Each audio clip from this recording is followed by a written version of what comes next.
Good evening, I'm Camden Cohn, and this is our Sports Ticker. Earlier today, Husker swimmers Jenna Jorgensen and Beatrix Tonko captured silver medals at the World University Games in Germany. Jorgensen swam a Nebraska record and lifetime best of 16 minutes, 15 seconds in the 1500-meter freestyle. She came up just 4/100ths of a second short of the gold. Tonko finished second in the 100-meter freestyle with a time of just over 58 seconds. In other Husker news, on the men's basketball side, Leo Curtis played his final game with Iceland in the U20 Eurobasket tournament in Greece over the weekend. Curtis had 12 points, 8 rebounds, and a game-high 6 blocks in Iceland's 63-56 loss to Germany.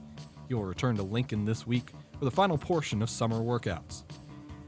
And former Husker women's basketball player Izzy Bourne helped Australia to the Asia Cup Championship over the weekend. Bourne had 8 points and 3 rebounds in the 88-79 win over Japan, and she averaged just under 7 points a game in the 5-game tournament. And finally, a couple MLB scores of note tonight. Currently, the Tigers and Pirates are scoreless in the bottom of the second, also scoreless in the top of the second between the Padres and the Marlins. Boston, that's the Red Sox, lead the Phillies 1-0 in the top of the second. And already in the bottom of the first, tons of action in Cleveland as the Guardians and the Orioles are tied at 3. After one inning of play, it's the Nationals leading 4-0 over the Reds, and they're just about to start in Toronto as the Blue Jays host the Yankees. Hour 1 of Sports Nightly is up next, right here on the Huskers Radio Network. Coming to you live from Memorial Stadium, it's Sports Nightly. All the Huskers, all the time. Sports Nightly is presented to you by the NDOT Highway Safety Office, who remind you to buckle up and put the phone down. Creighton's got it. Center dump. Kendra, wait, no. Nebraska bumps it again. Harper for the match. Off the ticket out. Call the Grand Kids. They did it. 15-10. Set 5. Nebraska keeps beating Creighton. 23-0 all time. That was a volleyball match. Gets the snap. Back to throw, steps, throws, intercepted, picked off Malcolm Hartzog at the Nebraska 43-yard line. It's his 4th career INT. Horn has the sign. He comes set, and the 3-2 pitch. Popped up, playable, shallow left. Carey makes the call, backing up, and he makes the catch on his 118th pitch. Ty Horn has 8 shutout here in the championship. Now, here is your host, Jessica Coody, on the Huskers Radio Network. Hey everybody, happy Monday to you and happy Big Ten Media Days week as the Huskers will take the stage coming up tomorrow. So we'll have lots of coverage there for you here on the Huskers Radio Network. I'm Jessica Coody. Kyle Crooks joining us here off the top here of hour number 1 before he's set to travel to Vegas and provide all the coverage for us. We got a fun show coming up for you. Nick Hanley's going to join us here in hour number 2. Got some fun interviews we're going to bring you as well. Lisa Ritzma, Rautenberg. Lisa Ritzma, who was a heck of a volleyball player, is a part of this year's Nebraska Athletics Hall of Fame class. And we continue those conversations here today. In just a few minutes, we're going to hear from Lisa. Andrew Marshall, one of the defensive backs for Husker football, transfer from Idaho. We'll hear from him. And Pryce Sanford as we continue our newcomer series coming up in hour number 2. So jam-packed 2 hours for you. But mentioned Kyle is here with us. Kyle, first of all, how are you feeling? Are you sore? Did you take an ice bath? You ran the 1-mile fun run yesterday at the Nebraska football road race. Yeah, and as the great reporter that you are, when I was jogging in, you put together this nice video that we put out on social media. It's on the Husker Radio Network Twitter. And you couldn't cut out the time when I crossed the finish line. So I walked some of it. I ran some of it. It's hard to run all of it because you have to weave in and out of people's very tight quarters. So it wasn't a true mile time. I texted Jessica this, and the truth is I've started my training now for next year, not just for the mile fun run. We're going to win the whole thing. We're going to go 5K. We won't make the same mistake when it comes to the sign-up, but it was great to see everybody. I think we had, 800 in total? Great turnout out there. Yeah, so it was a really, really good turnout, and it's good to see everybody. And how about all the players out there who are taking pictures? And were helping out in the race, handing out water, and just cheering people on as they're running when we were running the mile and the 5K. And I think some of the other teams were out there too. And great tradition and all of that. And I can say the training starts now for the 5K as we look to win the whole darn thing. You felt really confident. I mean, you were kind of talking some smack going into it that you were going to smoke everybody. And then I walked up, and there were some kids that ran a very, very fast mile. I'm telling you, when I walked up, they were already finished. And then so I walked down. The finish line was pretty packed. So I'm like, oh, I can't miss him. So then I kind of panicked thinking I missed him because, it's like 12 minutes or 9 minutes, 10 minutes. And so I walked down to the end, and here you come. And so about almost 14-minute mile, but that's okay. It was sub 14. There was a certain point when I looked down at my Fitbit and I was at a 21-minute pace per mile, which I said in my post-game interview, which was I was texting you joking, saying that we should have Coody host the Big Red reaction for my mile fun run. So there was it was a disappointing finish for me. Great event. But I'm very competitive, and the training starts now, the entire process to join that 5K, which is super competitive, by the way. Yeah. That 5K, the Lincoln Running Club is out there, right? And there's so many people warming up. People are running miles as I was walking into the stadium just to get ready to run the 5K, and it's just a different world. That's like Josh level of competition. Josh is a big marathon runner. I did not know that. Yeah. Okay. He can run some fast times, so he was probably he should super probably be your disappointed. trainer for this, get you on track to compete well. He was super disappointed, I would assume, for the 13-minute mile. It just takes me back to my high school days. That was the worst day, Jessica, of the year, when you would do the week of the fitness test, where you have to do pull-ups, this, that, and the other. And everybody hated having to go outside on the track to run the mile and time the mile. And it just took me back to some of those bad days in high school when I would run a similar timed mile. I hated the stretch box to how far you could stretch. Yeah. That was terrible. The pull-ups were tough because nobody – it was always the super skinny kid in high school that all of a sudden just ripped off like 28 pull-ups. And it was like, this dude is just different. The shuttle run was very big in my high school where you'd run back and forth. It was like when you run those wind sprints you have in basketball training camp, you'd pick up the blocks.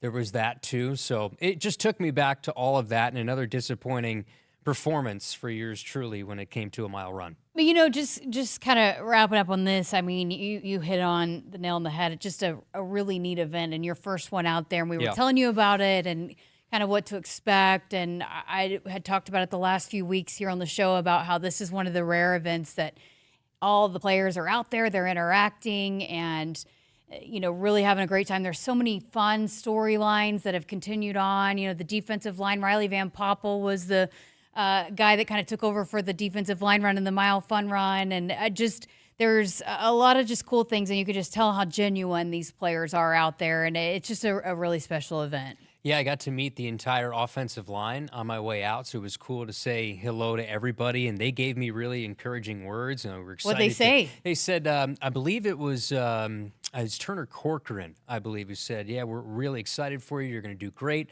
And that's really cool. I met Rocco Spindler, who probably has the widest shoulders I've ever seen on a human being in my life. I met Gunnar Gatula, the whole group. They were there as we were walking out, and Dylan Raiola was there, taking pictures, signing autographs. He had his camp the day before, so he's been out and about and sort of pulling his weight when it comes to that ambassador role as the quarterback of this program. But Jack Hoffman's family was there, and that was a very emotional moment for so many people. And there was a moment of silence for those that we lost due to pediatric brain cancer. It's just it raises a lot of money, and they were saying on the mic how far they've come from what the research used to be years ago to what it is now. And a big reason why, especially in this area, is because of this event and what Nebraska football has taken on in raising awareness. So really, really cool. You also chatted with Heinrich Harburg for a little bit, too. He's one of the cool storylines, and you could tell last year, I know you'll get a sense for it this year, but when he would run out there, just the appreciation from Husker Nation for him and the role that he's played, and then switching positions. I mean, he is, even just seeing him interact with the fans yesterday, he's quickly become a fan favorite, and very deservingly so. Yeah, it's just they get it. It's a program that gets it, and I think that sort of starts with the leadership. That starts with Coach Rule. That starts with everybody. You know, we had Tyler Canuck, who he's going to be in the mix to maybe get some reps as a starting offensive lineman. He's certainly going to play this year. He was telling us he walked into one of the coach's offices and said, "How can I help?" And he was the starter gun guy, and he fired it off in his left ear. And I was standing right next to him, and it made you partially deaf in one ear. And but he was used to it. He was firing off the gun all day long. But guys like that just say, "How can I help? How could I be involved?" We saw Ja'Cory Barney out there. It was the football guys who were leading the way in the 5K. They were sprinting to start the 5K. Emmett Johnson was out there, and he's such a great personality, as we all know. So great to see all the guys out there for such a great cause. All right, you're headed to Big Ten Media Days. Are you ready? You've got all the equipment packed up, ready to go. Yeah. How excited are you? Equipment in my iPhone and a microphone. I'm just really excited to see everybody, not just all these guys, but everybody around the league. Nebraska is one of 6 teams that are going to go on Wednesday, and it's going to be a really cool event, different this year that it's in Las Vegas. It's going to be in Mandalay Bay. So, hopefully everybody just focuses on the task at hand and not worry about everything else that comes along with Vegas. But really good group. I think I'm interested most to talk in person for the outside of the interview process, but maybe in an interview setting, talk to Coach Rule for the first time, get his thoughts. If you think about it, the overturn that we've had in the coaching staff here, especially at major positions, right? So Holgerson's first full year, new defensive coordinator, new special teams coordinator, some other new position coaches, how he feels Dylan has maybe taken the next jump, and some of the question marks that a lot of fans have with this football team right now. Maybe at that defensive line, at running back position, where does he see some of those competitions stack up when it comes to fall camp and the transfer additions, some of the new freshmen that'll see the impact? We'll start to get, July, when you don't get a lot of opportunity to talk to coaches. Now is the time where you're going to start to get some answers on certain things when it heads into fall camp and it heads into August. And we'll know more once we see practice, but you're going to hear it from the horse's mouth tomorrow, starting with Coach Rule and some of these other players, and excited to chat with everybody. Well, there's the Cleveland.com put out their list of the preseason polls and players of the year and all that. And had they taken a vote for who's the best guy at the podium for the press conference, there's no doubt Matt Rule would have been the top of that list. So I know you've listened to several of his conversations. So he's always just so motivational, so very, very good at doing that kind of stuff. But Evan Bland wrote an article for the Omaha World Herald about just the kind of tone that Nebraska might take at media days. And I think that's also curious too, just, now that this is year 3 with Coach Rule, and it's been well documented, the kind of turnaround that can be made. And currently in just about every poll, whoever did it, Nebraska's middle of the pack in the Big Ten, but you got a lot of guys coming back. But it's going to be interesting to see what kind of tone Coach Rule is very adamant that they maintain a lot of the same messaging that the head coach does. And so it'll be interesting, starting with Coach Rule on down, what kind of tone the Huskers take into media day tomorrow. Yeah, I think it's going to be probably measured, especially a lot of the players are coached up on certain things to say. I'm interested to see how Dylan takes on his first media day. He's going to have, I would assume, a pretty large scrum of people asking him questions, and he's a very outgoing guy. We mentioned he's an ambassador for the program, so it's, having that spotlight is something that necessarily isn't going to be new to him, but hearing from him in that setting, I think, is going to be interesting, and there's going to be a lot of, at least locally, I think we've seen some eyes open in terms of the expectations in year 3, considering the schedule. And I think the national media, once we hit tomorrow, they'll start to see, hey, okay, the schedule lines up this way. Okay, they got Dane Key. Okay, they got an Isaiah Hunter. They get Emmett Johnson back. This defense, you lost a lot on the defensive line, but there's a lot of good pieces here. I think the national media will start to understand that, this is a Nebraska team that I think in year 3 of Matt Rule can win 9, you hope, 10 games.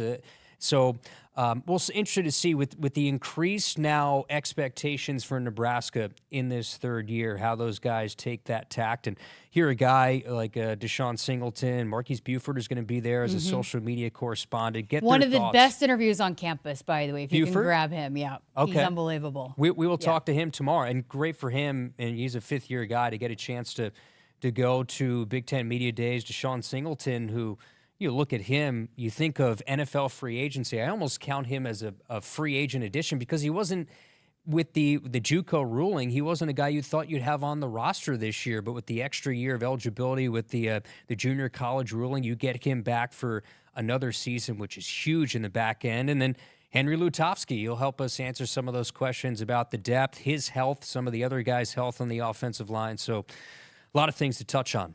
Hey, by the way, I said this last week, but when you chatted with Dylan, he asked you about your touchdown call. Yeah. I said, of all people, you probably take some suggestions from QB1. Yeah, he said, so he mentioned, I asked a few guys, are there nicknames that you're okay with me using? And he said DR will be good for Dylan. I think I might go with that for short, but in terms of any nicknames that pop that are out there right now, there's nothing really in the hopper, but that could change. But I'm saying you'll take maybe some input from QB1 on some touchdown calls. Yeah, if there's one guy I'm going to listen to, it's him. So I will take some suggestions. Dane Key, I think, is an easy one to maybe have a call for. I was thinking last night, so as nerdy as I am about this, I was watching, you'll laugh at me, NCAA college football video game simulation of the Nebraska-Michigan State game. So I was just like, because you can watch it, you can do play-by-play, and I thought of a Dane Key touchdown call, and maybe I'll use it once the season starts. I don't want to spoil it. All right, well, we'll look forward to it. We'll also look forward to your coverage there for us here on the Huskers Radio Network at Big Ten Media Days coming up tomorrow. So lots of good stuff headed your way here tomorrow night on Sports Nightly. Hey, Huskers, stop by your local Hy-Vee where they've lowered prices on thousands of the items you use every day. Hy-Vee, dedicated to making your life easier, healthier, and happier. Keep it here on Sports Nightly. You're not at your house. You're at a lavish seaside estate. You're not walking the dog. You're hunting for clues in an Agatha Christie mystery. See it differently with BritBox. Stream an endlessly entertaining collection of British TV, including new original series, Ludwig, starring David Mitchell. Bit awkward, really. I think I might just have solved a murder. And Outrageous, a scandalous true story. Seems there's a political extremist in every family these days. See it differently when you stream the best of British TV with BritBox. You're gonna feel a puff of air. Jong's Optometry has set their sights on staffing up. Try the next line. Hey, Kim, can you tell our 2 o'clock we're running 15 behind? Sorry, we're a bit backed up today. He needs an optometric technician to keep an eye on it all. Where are the dilation drops? Indeed can help him hire great people fast. I need Indeed.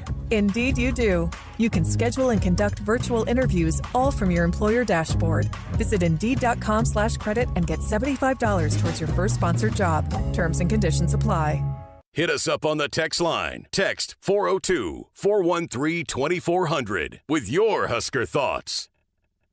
When you're in the stands and have the ability to control your irrigation in the field, it's a game-changing moment. Valley is where farming meets end zone efficiency. With AgSense remote irrigation technology, farmers become the MVPs of their fields. Experience real-time, play-by-play action and control that keeps you ahead. Score big with irrigation technology from Valley. It's technology that improves your life and lets you be at the game and in the game. Find your local Valley dealer at valleyirrigation.com. I got to see my brother get married. I would have missed my dad's birthday. Because I wore my seatbelt, I had the privilege of being part of his special day. I got to go home and see my family again. Does it click yet? Brought to you by NDOT Highway Safety Office. I would have never had the chance to see my daughter become a doctor. I was able to go to my brother's graduation. I wouldn't have adopted my first pet. And then it clicked. My seatbelt saved my life. Does it click yet? Brought to you by NDOT Highway Safety Office. Shop Woodhouse Chrysler Dodge Jeep Ram and save on our full lineup of new vehicles with Employee Pricing Plus going on right now. Lease the 2025 Ram 1500 Laramie for just $399 per month. Visit one of our 2 convenient locations in Blair or Bellevue or online anytime at WoodhouseChryslerJeepDodge.com or WoodhouseCDJRBellevue.com today. 42 months, 5,000 miles per year with approved credit, tax title license extra. For well-qualified returning leasees, $1,999 down plus first payment and $299 doc fee due at signing. Stock number C2 888-250-0805. Offer expires 7/31/2025. See dealer for details. Nebraskans are choosing chiropractic for better health. Why chiropractic? Because it's safe, drug-free, and a cost-effective treatment option for back and joint pain. Plus, all generations can benefit from natural chiropractic care. Choose chiropractic first for pain relief or to improve your mobility, athletic performance, or overall wellness. Make chiropractic your first choice for better health and find a chiropractic physician near you at nebraskachiropractic.org. Get your life back with chiropractic. For farmers, sustainability is a way of life. 97% of farms are family-owned, and 95% are participating in conservation programs and using sustainable practices. I'm Ann Meese, a farmer near Elgin, Nebraska. I grew up on this land, and we're dedicated to being good stewards and leaving it better for the next generation. Since 1980, U.S. soybean farmers have boosted production by 130%, all while lowering emissions and improving land and water use. Nebraska soybeans, feeding, fueling, and innovating for the future. On game day, every play counts. Now imagine having the same level of control in your field. Valley is where farming meets end zone efficiency. With AgSense remote irrigation technology, farmers become the MVPs of their fields. Real-time, play-by-play control means you're always ahead of the game. Score big with simplified irrigation technology from Valley, improving your life both on and off the field. Find your local Valley dealer at valleyirrigation.com. The Huskers Radio Network Broadcast Center is sponsored by Akrs, the Midwest premier John Deere dealers, supplying the equipment and service to advance agriculture and much more. Akrs, solutions for every field. I'm Jessica Coody, and joined by a very special guest with me here on the phone, Lisa Rautenberg, but Husker fans will remember her as Lisa Ritzma, the left-handed outside hitter, a part of the very first national championship for Nebraska volleyball, as a part of this year's inductee, or is one of the newest inductees to the 2025 Nebraska Hall of Fame class. Lisa, thank you so much for joining us. Thanks for having me. Well, lots to get into with you, but let's start with just the honor. How special was it? What did it mean to you to get the phone call that you're going into the Nebraska Athletics Hall of Fame? It was super special. I kind of asked Keith, I was like, are you sure I should be on this list? Because the people that have been on there are just, amazing athletes. So it's quite an honor, that's for sure. I mean, you have quite the impressive resume yourself. So I appreciate the humility. Well, let's just start in the beginning, from when you decided that you want to play college volleyball, because I know you played basketball too. What led you to Nebraska? Why did you end up here being a Husker? Well, yeah, it's kind of funny. I didn't hear this until after the fact, but I heard that two of the Husker recruits fell through kind of last minute. And a scout had seen me and basically said, well, she's not a very good volleyball player, but she's an athlete. So I think that's kind of where it got started. They watched me a few times, and I think they just knew that they could work with me. I was a project, I think is what it was looked at as.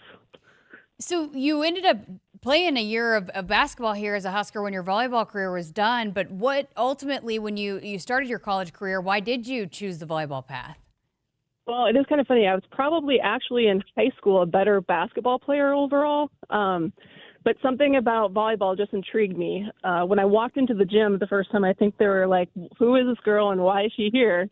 Because I was a left-handed attacker with a right-handed approach, and then I was a right-side player, but I couldn't set the ball. So I think they had their hands full with me, but obviously it worked out okay. Take me back to when you first get here at Nebraska. I know there was a lot of momentum building, but you ended up being a part of that first national championship team. What was the program like when you got here? How much could you maybe feel something special was really building here at Nebraska? Well, yeah, I could definitely feel it. I went to a game myself, the year before, and you could just feel the excitement in the crowd that year already. Like, it was just building. The athletes they had were pretty amazing, and you could just tell they were on the verge of something big. So it was already exciting back then. Okay, so take me through that 1995 season when you guys finished holding up that trophy for the first time. How did that feel? What was that moment like?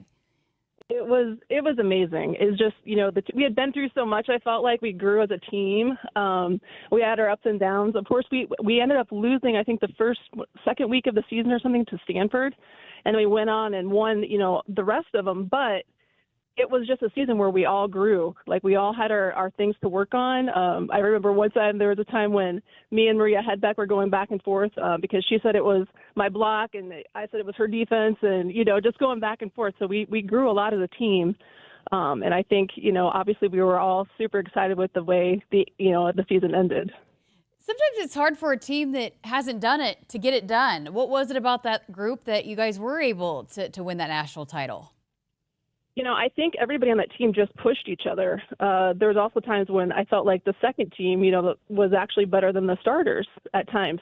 There were some practices where, we would go over and over and over, and the second team would win. And finally, Coach Noth, she'd be like, okay, we need to stop, Pettit. Like, we need to stop because, the second team just pushed the first team so much. I think that says a lot about the team, that we had such great athletes all the way around, and we were constantly pushing each other.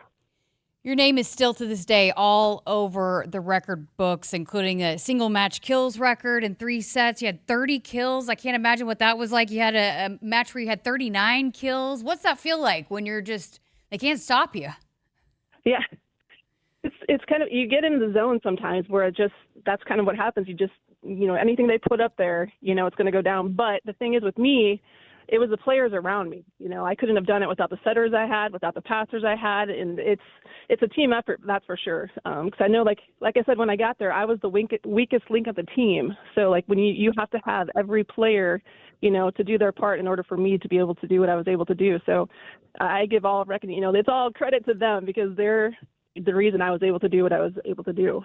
Being that you're a basketball player, would you compare it to just when you can't miss, when just everything is going in, when you're shooting on one of those nights?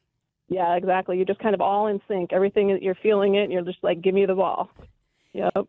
It's funny when you say you started off as the weakest link and you had to grow so much. When did you start feeling like you were learning maybe more of the aspects of all the phases of the game and that you could be a contributor in so many different ways?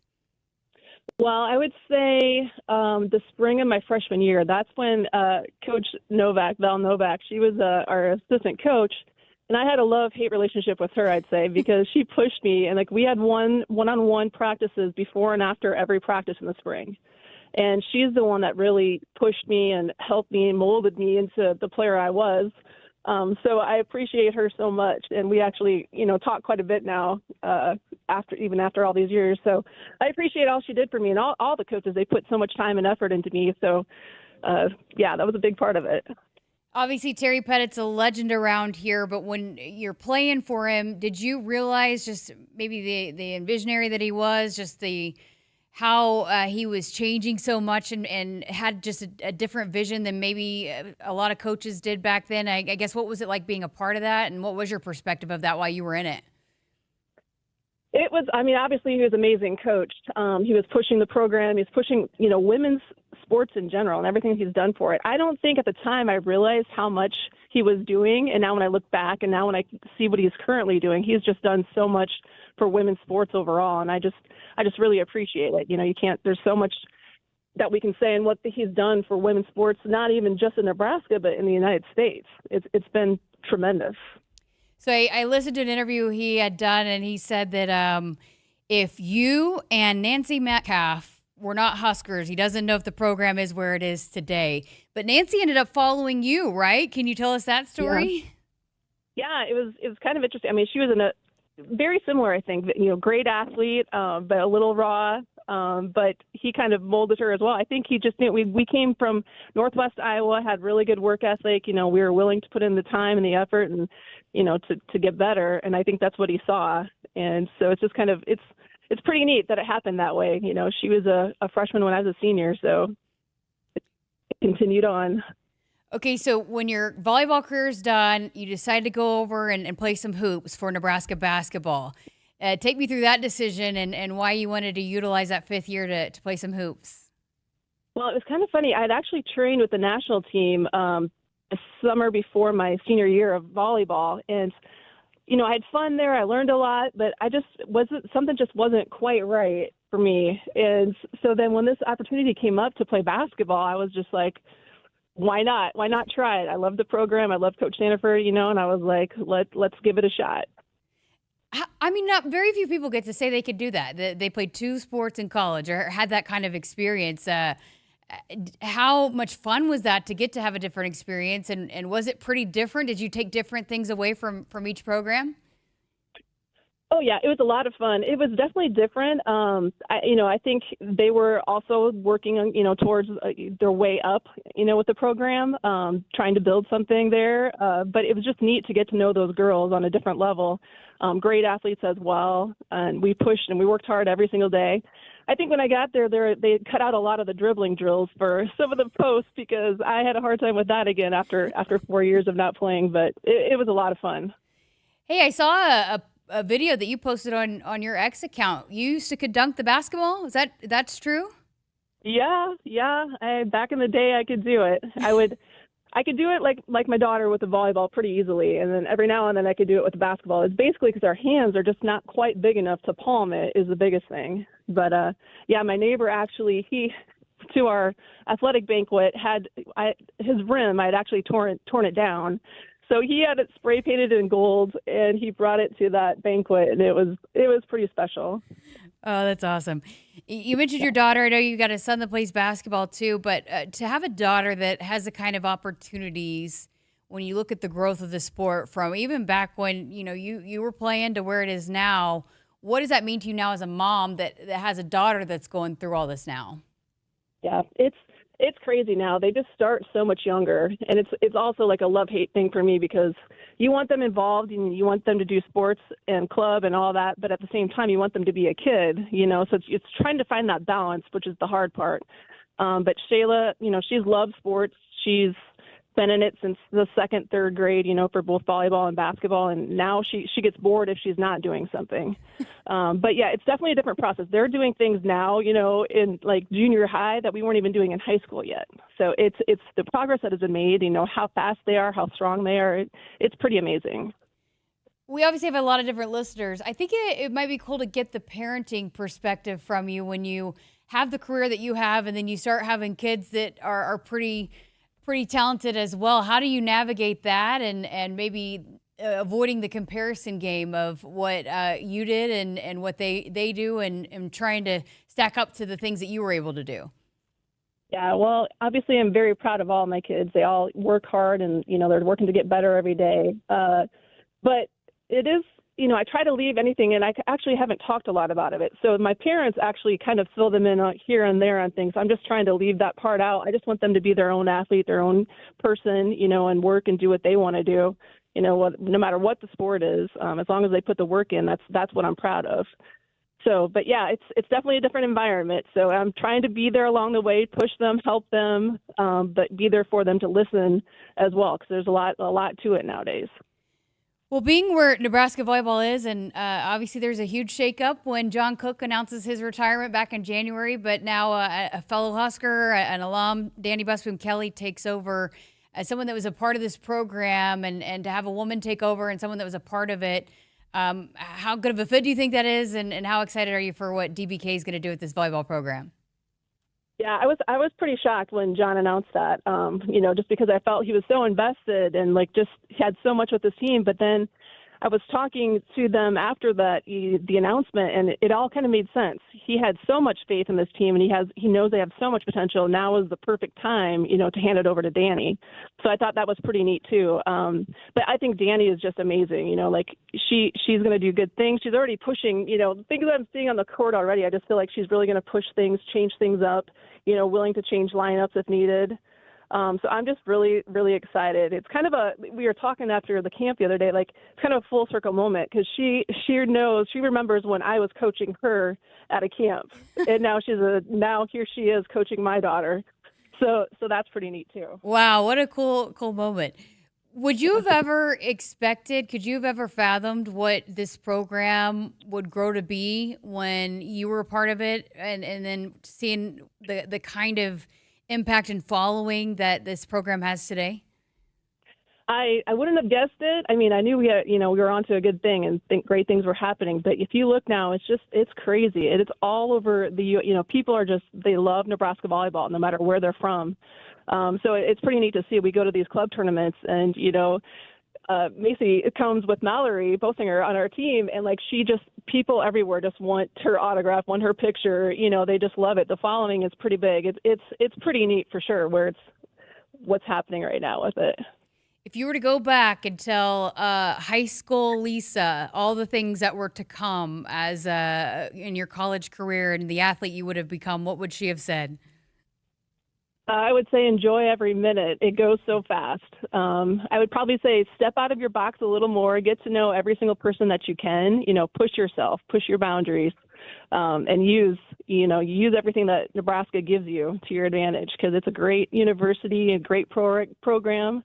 So yeah, I'm pretty proud of everything at this school. That's awesome. Would you have believed then that you would have developed into the player that you became? No. No, I was pretty shocked by all that. I was just hoping, to come into a great program, great coaches, great fit for me, and just see what would happen. But yeah, it's pretty neat. Like I said, it was because of the players and the coaches around me. They helped me develop into what I was. So I appreciate all of them as well. All right. Well, the Hall of Fame ceremony coming up on October 31st in the fall, and then you'll be honored at the football game on November 1st when the Huskers take on USC. You're coming back, right, to Lincoln? Yep. I actually live right outside of Lincoln, so it's no problem for me to be there. Well, how excited are you to get to come back and be in the stadium and be a part of all of it in the fall? Yeah, it's pretty neat atmosphere, so I'm excited. And then the fact that Steffi is going to be there too, Steph Thader, I always loved her as well, so it's pretty neat that she's going in as well. Awesome. Great stuff. Thank you so much for spending some time with us. Congratulations, and we'll look forward to seeing you here for the Hall of Fame ceremony coming up October 31st and November 1st. Sounds good. Thanks so much. Great stuff there from Lisa Ritzma. She is part of this year's class that will be inducted into the Nebraska Athletics Hall of Fame. Just a great perspective and a huge part of Nebraska winning their first ever volleyball national titles. So appreciate her time here on Sports Nightly. Hey, Huskers, stop by your local Hy-Vee where they've lowered prices on thousands of the items you use every day. Hy-Vee, dedicated to making your life easier, healthier, and happier. When we come back, we're going to hear from one of the Husker defensive backs, maybe could be in the starting rotation at corner. I had a chance to catch up with Andrew Marshall last week, a transfer from Idaho. That conversation coming up right after this. Did you know you can get your prescriptions for less at your local pharmacy? You can with GoodRx. It's the free app that can save you money on your medications. Just search for your prescription, choose the pharmacy and the price that works best for you, and then show your GoodRx coupon to your pharmacist at the drop-off counter. GoodRx works at over 70,000 pharmacies, including Walmart, Rite Aid, and Walgreens, and it works whether you have insurance or not. It's easy to save. Next time you drop off your prescription, check GoodRx. To start saving today, go to GoodRx.com. GoodRx is not insurance. Refine your luxury shopping experience when you purchase your next vehicle at Genesis of Southwest Omaha. Receive 2.99% APR for 60 months on the full lineup of 2025 Genesis GV80s, plus up to $2,000 loyalty or competitive owner bonus. Visit our showroom in Village Point or online at southwestomahagenesis.com today. With approved credit, tax, title, license extra when financed with Genesis Finance. $299 doc fee due at signing. Offer expires July 31st, 2025. See dealer for details. Hit us up on the text line. Text 402-413-2400 with your Husker thoughts. Dear Truckin' Awesome. Want more horsepower in the stable? The Tundra iForce Max is the most powerful Tundra ever.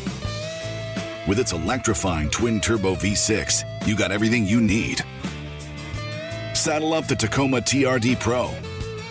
Its segment-first performance seats are designed to smooth out the shocks when the ride gets bumpy. The Toyota 4Runner is part mean streak, part wild side, and an all-around icon. Check out that signature power rear window, will ya? Yes, sir, Toyota trucks. Find yours at toyota.com. Toyota, let's go places. See your Omaha Metro and Lincoln Toyota dealers, Corwin Toyota of Bellevue, Village Point Toyota of Omaha, Baxter Toyota of La Vista, or Baxter Toyota of Lincoln. When you're in the stands and have the ability to control your irrigation in the field, it's a game-changing moment. Valley is where farming meets end zone efficiency.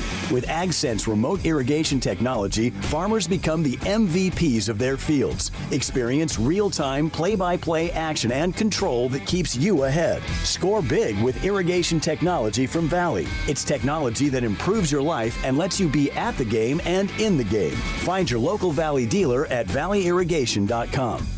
Nebraska soybeans power everyday products, from Goodyear tires and Skechers shoes to soy-based turf and fire suppressants. These innovations replace petroleum and utilize other components of the soybean, leading to more sustainable products worldwide. I'm Doug Sadoff, a farmer near Trumbull, Nebraska. Thanks to cutting-edge research, soybeans are now in everything from tires to turf. It's amazing to see how these advancements are unlocking new potential for our crops. Soybeans are a win for every product and everyone. Nebraska soybeans, feeding, fueling, and innovating for the future. Turn up the heat during the Honda Summer Event at Woodhouse Honda. Drive off in style with limited time offers happening now. Lease the 2025 Honda HR-V AWD LX for $299 a month for 36 months and 10,000 miles per year. Shop in store off Highway 281 in Grand Island or online at woodhousehonda.com. With approved credit, tax, title, license, extra. Security deposit waived. $2,499 due at signing, plus first payment and $299 doc fee due at signing. Stock number GH250174. Offer expires 7/31/2025. See dealer for details. I would have never had the chance to see my daughter become a doctor. Because my mom wore her seatbelt that day, I get to hug her when I go home. And then it clicked.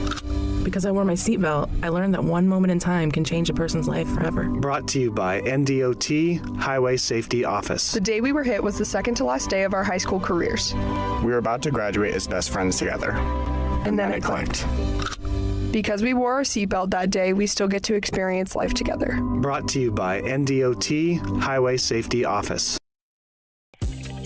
The Huskers Radio Network Broadcast Center is sponsored by Akrs, the Midwest premier John Deere dealer, supplying the equipment and service to advance agriculture and much more. Akrs, solutions for every field goal. 1 week from today, Nebraska football will be taking the field for the first day of fall camp, so we will begin our fall camp coverage. We talked last week all throughout the week that they had the internal media days where they were shooting the headshots and doing big screen video shoots, and also for the intro video, social media, all the things. And so I had a chance to catch up with a few of the Huskers. We brought you some of those conversations last week, but also had a chance to chat with Andrew Marshall, the junior defensive back who's transferring in from Idaho, played at the FCS level last year, and actually helped Idaho make a deep run in the FCS championships last year, a deep run in that, and was a really good defensive back, but also really, really big in the return game for Idaho, was a weapon back there. So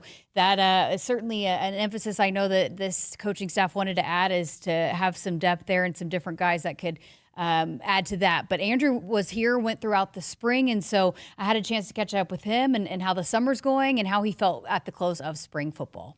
All right, here with Andrew Marshall. Well, how's the summer going for you? It's been going good. I just think we are working on just getting stronger and faster right now, so I just think we're doing good with that. Our first chance to get to chat with you. So take me back to your decision to transfer, when you went in the portal, what you were looking for and what you found in Nebraska. I think with my decision to come to Nebraska, I just think like the coaching staff, how the way they operate, the way they move, just very structured and moves you. They move in a way to help you progress to the next level. So I just think just the way my skill set align with how the coaching staff works, I just think it's the best position for me. Oh, that's great. So you get here, you get to go through the spring. What did you take away from the spring? How did you feel like you settled into this defense? I think I settled in very well. Just coming in, just making sure that I got down just how they want everything to be played, because I just think schematically it's really the difference, the little details, just playing a certain way, playing on the low head, playing on the top shoulder. So just getting used to how the coaching staff wants you to play. But other than that, I adjusted very well. So Coach Butler, a former DB coach, how did you like that when you were having conversations with him, and how do you like the defense and fitting in with what he wants to implement? I like his coaching style very well. When I came on my visit, I sat down with him and we just went over film, and I could just tell the way he coaches is the way I like to be coached. So we aligned very well. So I just think that connection was nice. Oh, that's cool. And then Addison Williams, your position coach, he's also new, but what have you learned from him? What do you like about being on the field with him? He's very structured, very toned in on like the little details. Like he likes to make emphasis on, you start with the little stuff and then make your way up to the big stuff. So I just think like the way he emphasizes just the little things, moving with this foot first, like making sure you stay on the low hip. I like the way he coaches. You obviously played a lot of football, successful football, but was that part of it too? Did you want to maybe take your game to like the Big Ten and see how it translates? Most definitely. I think, coming from an FCS program, just going up to the next level Big Ten, I just want to show that, I belong here, from the jump. So Nebraska was a spot for me. I like, everybody, the new staff coming in, I think we all have something to prove. So I just think coming here was a great decision. Being that you are an experienced guy in that room, how did you come into it knowing that you do have the experience playing college football, but you're new here? So how did you balance coming in and fitting in and finding your role here with this group?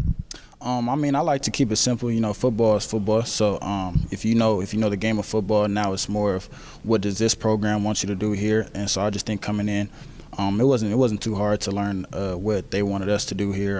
As far as just my role was, just coming in, making sure that I helped out the younger guys and make sure that I was on my own point with what I knew. And so I think I've adjusted very well. How about the competition in the DB room, just across every single spot? How competitive is it, and how good is that for a football team? It's crazy. We love to compete, and I think like that's the best part of our group. Everybody is competing, everybody wants to get on the field. So I think just the way we compete, the way we go out there, everybody's fighting. But we're all, it's all love. At the end of the day, we all coach each other up when there needs to be coaching points. But we all out there to compete, so it's very competitive. It's fun. Okay, so for Husker fans that might not have seen you play or seen your film, what are you like out there in the secondary? I'm all over the field. I like to bump around corner. I like to play man. I like to zone coverage. I like to come out and tackle. So, I just like to just be as effective as I can on the field. The versatility that they like out of their defensive backs, how much did that draw you into, being that you like to do so many things back there? Very well. I think one of the first things we talked about when I started talking to Nebraska was just my versatility, getting in the slot, playing that, and then also getting out in the corner. So I just think with the tools that I got, it matched very well. I know you're new, but coming in and settling into this defense, how big of an emphasis was the takeaway part of it for this group throughout spring and going into this fall camp? Big. I think that's probably one of the top two, if not the number one thing that we focus on is just takeaways. It's big for us.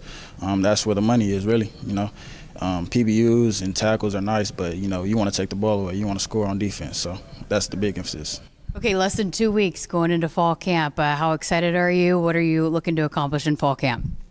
I'm very excited. I'm ready to get started, ready for the season to start. Just as far as I want to accomplish, just fine-tuning the little things, just making sure that I'm on my A game, really.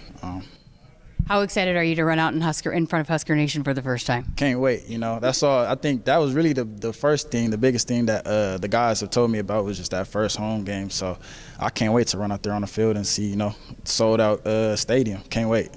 Thank you for your time. Welcome to Lincoln. Thank you. I appreciate you. Yeah, there's a lot of competition at in the defensive backs room, at corner, safety, all the spots. And we heard Coach Roll talk throughout the spring that they've got 2 and 3 guys they'd feel really comfortable if they were the starters. I think Andrew Marshall is really on track to potentially be one of the starters at corner for Nebraska. I played a lot there in the spring, and just a veteran defensive back that's played a lot of football and, again, played in 26 games for Idaho last year. He totaled, or over the last 2 years, had 72 tackles, 1.5 tackles for loss, 8 pass breakups, a forced fumble, and a fumble recovery. But in the return game, it was also both in punt and kickoff return was a really huge weapon for Idaho. Had both a touchdown in both the punt and kickoff return. So that he returned for a touchdown, averaged over 41 yards per return on kickoff. So I think that's another one. We have talked a lot about the competitions and maybe the storylines that we're looking to unfold throughout fall camp. And overall special teams is a big storyline we'll be following, but I think they've got a lot of competition in the guys that will be lining back there, both in the punt and return game. They added a lot of guys that will be contributing both at their position groups, but also in the return game. So cannot wait to see who the guy is that they run back there. And it might be something that changes throughout the season, but I know they've got a lot of guys that they're really excited about. And so that's going to be a competition to really watch out for, too, throughout fall camp is who is that guy who can make plays. They've got to find a way to make some plays in the return game, both kickoff and punt return. And I know they are hoping that Andrew Marshall could be one of those guys that help lead to that and help maybe ignite some of that momentum with a big special teams play and a big return, whether on kickoff or punt return. So be a fun storyline to follow. But that we got to step aside for another break here. We're back to wrap up hour number 1 coming up right after this. Woodhouse has been a trusted partner in your everyday since 1975. Shop for your next vehicle with the home team at Woodhouse and the official auto dealer of Nebraska Athletics. With Progressive's Name Your Price tool, you get coverage options based on how much you want to pay for car insurance. And then you decide how to spend the rest of your money because you're in charge. And right now, you're going to pay for groceries. But you decide what groceries. Just keep in mind you're running out of dishwashing soap. But you decide if you're going to buy that soap. Just those dishes won't clean themselves, will they? Remember, with Progressive's Name Your Price tool, we'll help you find coverage at a fair price. And then you're in charge. Progressive Casualty Insurance Company and affiliates. Not available in all states. Price and coverage match limited by state law. Woodhouse Nissan is the easy choice when shopping for your next vehicle. Receive 0% APR for 60 months on our full lineup of 2025 Nissan Muranos and Nissan Pathfinders. Get started online or visit us in Bellevue or Omaha off 144th and Giles Road today. With approved credit, tax title license extra when financed with NMAC. $299 doc fee due at signing. Murano based on sale price of $41,451. Then number SC 123452. Pathfinder based on sale price of $40,886. Then number SC 270450. Offer expires August 4, 2025. See dealer for details. Hit us up on the text line. Text 402-413-2400 with your Husker thoughts. I got to see my brother get married. I would have missed my dad's birthday. Because I wore my seatbelt, I had the privilege of being part of his special day. I got to go home and see my family again. Does it click yet? Brought to you by NDOT Highway Safety Office. I would have never had the chance to see my daughter become a doctor. I was able to go to my brother's graduation. I wouldn't have adopted my first pet. And then it clicked. My seatbelt saved my life. Does it click yet? Brought to you by NDOT Highway Safety Office. If there's one thing Nebraska's known for, it's our beef. And Nebraska soybeans feed a lot of them, and even more pigs and chickens. I'm Jason Pinky, a farmer near Craig, Nebraska. Soybeans are vital for feeding our livestock, and they're also a powerhouse protein source for people worldwide. Our world needs protein, and Nebraska soybeans are making a difference. From tailgate grills to global plates, farmers deliver affordable, nutritious protein to build muscle and energy for everyone. Nebraska soybeans, feeding, fueling, and innovating for the future. Welcome back. Final segment here of Sports Nightly on this Monday night edition. I'm Jessica Coody, and I went a little long, so just got about a minute left here. But I got another big hour coming up for you, second hour. Nick Hanley set to join us here for a couple of segments. Cleveland.com released their Big Ten preseason poll because the conference doesn't do that. So where do the Huskers line up? What does Nick think about it? Also the Big Ten preseason defensive and offensive player of the year. So we will dive into that and also have a conversation with Pryce Sanford as a part of our newcomers series. So again, a big second hour coming up for you here on this Monday night edition. And also wanted to mention the high chews are done. They're out. It didn't even last 2 weeks for us here in the news studio. So if anyone wants to replenish our stash before we head into football season, we greatly appreciate it. But Shane, we appreciate it. It just was very popular here in the news studio. All right, that's going to do it for hour number 1. Hour 2 of Sports Nightly just ahead.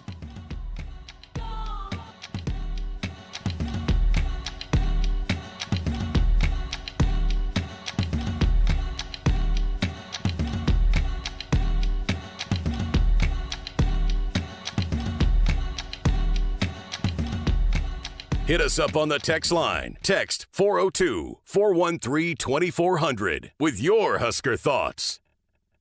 Discover luxury at every mile at Woodhouse Lincoln. Take advantage of exclusive offers happening now during the Lincoln Summer Invitation Sales Event. Receive 0% APR for up to 48 months on the 2025 Lincoln Nautilus, plus an available 90-day deferred first payment and a 2-year 25,000-mile premium maintenance plan included. Browse our inventory in-store at 144th and Giles Road or online at woodhouselincoln.com. With approved credit, must finance with Lincoln Financial. $299 doc due at signing. VIN 5LMPJ8KA1SJ898825. Offer expires 7/31/2025. See dealer for details. I would have never had the chance to see my daughter become a doctor. Because my mom wore her seatbelt that day, I get to hug her when I go home. And then it clicked. Because I wore my seatbelt, I learned that one moment in time can change a person's life forever. Brought to you by NDOT Highway Safety Office. The day we were hit was the second to last day of our high school careers. We were about to graduate as best friends together. And then it clicked. Because we wore our seatbelt that day, we still get to experience life together. Brought to you by NDOT Highway Safety Office. On game day, every play counts. Now imagine having the same level of control in your field. Valley is where farming meets end zone efficiency. With AgSense remote irrigation technology, farmers become the MVPs of their fields. Real-time, play-by-play control means you're always ahead of the game. Score big with simplified irrigation technology from Valley, improving your life both on and off the field. Find your local Valley dealer at valleyirrigation.com. Nebraskans are choosing chiropractic for better health. Why chiropractic? Because it's safe, drug-free, and a cost-effective treatment option for back and joint pain. Plus, all generations can benefit from natural chiropractic care. Choose chiropractic first for pain relief or to improve your mobility, athletic performance, or overall wellness. Make chiropractic your first choice for better health and find a chiropractic physician near you at nebraskachiropractic.org. Get your life back with chiropractic.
Good evening, I'm Camden Cohn, and this is our Sports Ticker.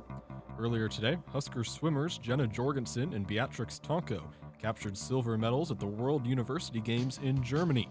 Jorgensen swam a Nebraska record in lifetime best of 16 minutes, 15 seconds in the 1,500-meter freestyle. He came up just 4/100ths of a second short of the gold. Tonko finished second in the 100-meter freestyle with a time of just over 58 seconds. Another Husker news, on the men's basketball side, Leo Curtis played his final game with Iceland in the U20 Eurobasket tournament in Greece over the weekend. Curtis had 12 points, 8 rebounds, and a game-high 6 blocks in Iceland's 63-56 loss to Germany. He will return to Lincoln this week for the final portion of summer workouts. And former Husker women's basketball player Izzy Bourne helped Australia to the Asia Cup Championship over the weekend. Bourne had 8 points and 3 rebounds in the 88-79 win over Japan, and she averaged just under 7 points a game in the 5-game tournament. And finally, an MLB baseball score of note, the Phillies lead the Red Sox 2-1 after 5 innings. Hour 2 of Sports Nightly is up next, right here on the Huskers Radio Network. Coming to you live from Memorial Stadium, it's Sports Nightly. All the Huskers, all the time. Sports Nightly is presented to you by the NDOT Highway Safety Office, who remind you to buckle up and put the phone down. Tight formation, turn, toss it off to a little end around by Barney. He's at the 10-5, touchdown Nebraska. Ja'Cory Barney slips in there, taking the pitch on the end around from 10 yards out. Nebraska stretches the lead to 20-3. Pickens with a 1-2. Bland rolls the ground ball to third. Gibson charges, backhand stop throw. The first to throw, wild! Runner safe at first. Squire scores. Now Lauren Camden's in around third. She dives in safely. The throw wide of the plate. Bland around third. She's gonna score! Everybody scores! Everybody scores! A Little League 3-run home run for Sammy Bland. 3-1 Nebraska! Between the circles now to Wooster and to Morgan. Back to the basket. Comes left. Dribble handoff to Esijan. Took a bump. Drives it. Puts it up. Got it! Holy smokes, what a great goal by Connor Esijan. He's not just a three-point shooter, my friends. 70-67. Now, here are your hosts, Jessica Coody and Nick Hanley on the Huskers Radio Network. And welcome back, hour number 2 of Sports Nightly. I'm Jessica Coody, joined this hour here off the top of this hour with Nick Hanley. Nick, hey, let's just start off. Congratulations. You did not finish last in the golf picks. You finished 3rd out of 4, but you were not dead last this time. So congratulations. Oh, I told you guys. I was. It's all about baby steps. You got to, what do they say? You got to crawl before you can walk. I crawled this last weekend. Well, wanted to talk lots of football, Big Ten Media Days, all that good stuff, which we're going to get into. But did want to quickly just update the folks on the golf standings. So, surprise, surprise, I win again. So I go wire to wire with the total sweep. And Scotty Scheffler, that's what happens when you win. You get first pick. Then Scotty Scheffler just dominates. He was unreal, though, Nick. I mean, just from the start, he's just on a different level, and it was really impressive to watch his performance out there. You even doubted it. Where was his mind right? Yes, I think he had the right mindset to go win that thing. Obviously, I think he's just challenged in himself. I think during the press conference before the Open, he had said essentially the life of a professional golfer is not very fulfilling, and he asked. I'm paraphrasing, but what would be the ultimate excitement of winning the Open Championship? He said it'd be really cool for like 2 minutes. And then after that, you kind of lose, it kind of loses its luster where you're thinking, is this guy, is he dealing with some stuff? But I think right now with the 2 little ones, and he's very much, I think, entrenched in fatherhood and being a husband, that it's just, he's doing a great job of compartmentalizing the job aspect of golf and his real passion in being a husband and father. And I think that's what it came down to. The dude's a machine, though. I mean, he's just an absolute machine. And Sunday, as we're all hoping for maybe some type, I know you weren't, but we were all hoping for some type of drama. No, I Rory. prefer golf tournaments be close on Sundays, no matter. I just hope my person wins the close matchup. But yeah, I think we all prefer a little bit of drama in these things on Sunday. And he had a couple early in his front 9. He had a couple lengthy par putts that you're thinking, okay, if he misses these, he starts falling back a little bit. All of a sudden, we're seeing some guys within a couple of shots of Scotty Scheffler, but he made the par putts were more impressive than some of his birdies over the weekend, to where at that point, there was just no hope. I just don't think anybody that was trying to chase him down felt like they were going to be able to do enough to take him down. And it's very Tiger-like. It reminds me of a lot of Sundays when we would watch Tiger put on the red and black, where he would have maybe a 3 or 4 stroke lead. He would do enough to distance himself. And then the back nine was essentially just a formality, where we're just waiting for him to be crowned whatever champion of whatever tournament. And I think it's cool to see that Scotty is performing at a level like that. And how dare any of us, I know you had the first pick, so it wasn't like we passed on him, but how dare any of us doubt him? I was only half serious when I said, do you like where his head's at? Because I think we all know, even if Scotty is, hell, even if he's arrested like he was last year, he still play. What he shoot 4 or 5 under that day too? So, I mean, like I said, the guy's a machine, but I think he's doing a great job of now compartmentalizing his professional job and his profession of being one of the best golfers that we've seen in a long time, to also being able to separate that with his family life, which is admirable. So Scotty brings home a whopping $3.1 million. So, and we pick a trio if you missed it, and the most winnings wins. So if your guy wins, you're pretty much guaranteed you're going to win the overall competition with what we do here, the picks. But I also had Ludwig Oberg, who finished tied for 23rd, $138,000. But Kyle Crooks, in his first time competing in this, finishes second. He had Xander, and who finished tied for 7th, Tommy Fleetwood tied for 16th, and Justin Thomas. So he had a total winnings of $723,609. And then Nick is in third. He had Rory, Shane Lowry, Jordan Spieth, and so $588,514. And then we left after our picks thinking Camden might have the trio, and it looked good for a little bit, but he ends up having all 3 place, but his total earnings were, I think, $312,055. So all of 3 of his golfers placed, just not as high. And of course, Xander Schauffele performed well, by the way. Did you notice that? Yes. After I don't pick him? Yes. Kyle picks your guy, and he performs well. So yep. There you have it. So Nick ends up in third, but it's not 4th or 5th. That's right. Like he has Making been progress. the previous times. All right. Well, Big Ten Media Days coming up tomorrow. Nebraska up first. And, as they always do, Cleveland.com released the preseason pick to win the conference. So basically media writers from across the conference and even some national writers, some media members weigh in and pick their favorites to win the league and how they stack up in the league. They also vote on their preseason defensive player of the year and offensive player of the year. And I get it's been 15 years now running, and in the article that they put out, the only other conference that doesn't do a preseason poll is the Big 12. Why? I guess I never knew why. Why did that stop for the Big 10? I don't know. I've never understood that. I remember going to one of my first Big Ten media days, and when they, instead of having the preseason first team and second team, they just had the players to watch, or I can't even remember how they labeled them. It's just something very, very broad, and it's like, okay, you have obviously with what the Cleveland Plain Dealer has put out year after year, you have willing and able beat writers throughout the conference that would love to give their 2 cents on what they think could happen in the upcoming season. And I think there's coaches out there too, because from a coaching standpoint, I think it's also a way to be able to talk a little bit about some of the players and the things that you're excited about with your own team, but also showing respect to other programs and other coaches that you're familiar with. So I've never understood it. It's one of those things, Jessica, where I think the Big Ten has done so many really good things. And this goes back to the days of Jim Delaney.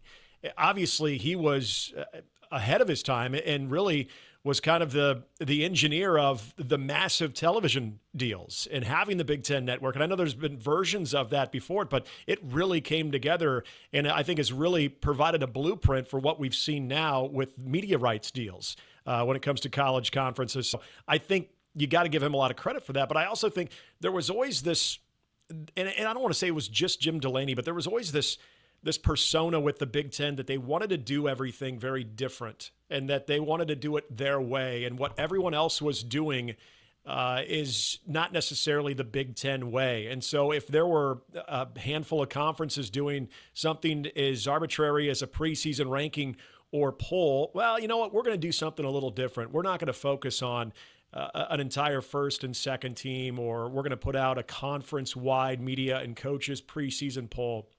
We'll let somebody else handle that.